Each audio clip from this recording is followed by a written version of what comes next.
At one point, the count had risen to more than 60 individuals claiming responsibility. Almost all of them were quickly exposed as liars or mentally unstable. The case became a magnet for attention seekers. As weeks became months, the original investigative team began to rotate off the case. Other major crimes demanded resources, but the Black Dahlia files never stopped growing. They were stored in boxes labeled with her name, each one heavy with witness statements, photographs, and handwritten notes. Rumors continued to swirl about suspects who were never officially named. Some pointed to a doctor with a history of violence toward women. Others whispered about a man who had left the country shortly after the murder. The police never confirmed these theories, but fragments of them would later surface in books and documentaries, keeping the speculation alive for decades. In April, a new twist emerged when a note arrived at the Examiner, once again formed from newspaper clippings. It read, "Turn yourself in at once before you get more trouble." The letter was signed with a name investigators could not connect to anyone involved. It seemed to be either another taunt from the killer or a cruel joke from someone seeking attention.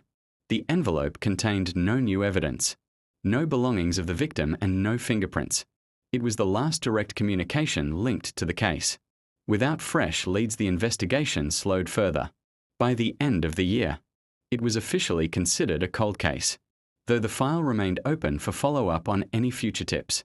But the Black Dahlia would not be forgotten.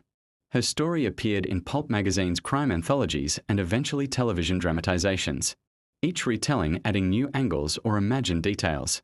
After a while, the Los Angeles Police Department re-examined the case as part of a larger review of unsolved murders. They interviewed witnesses, now older and perhaps more willing to talk, but no breakthrough came through. The case continued to haunt both the public and retired officers who had worked it. Some of them kept personal copies of certain photographs or notes, convinced that the truth was buried somewhere in the contradictions of the witness statements. A private investigator claimed to have uncovered proof that the killer was a local businessman with ties to organized crime. His evidence was circumstantial and was dismissed by authorities, but the theory gained traction in certain circles. In the 1990s, new technology in forensic science prompted another review of the evidence. Unfortunately, many of the original items from the scene had been lost over time. Photographs and written reports remained, but physical samples that could have been tested for DNA were gone. This meant that any modern investigation would be limited to re-examining old information, rather than discovering new forensic leads.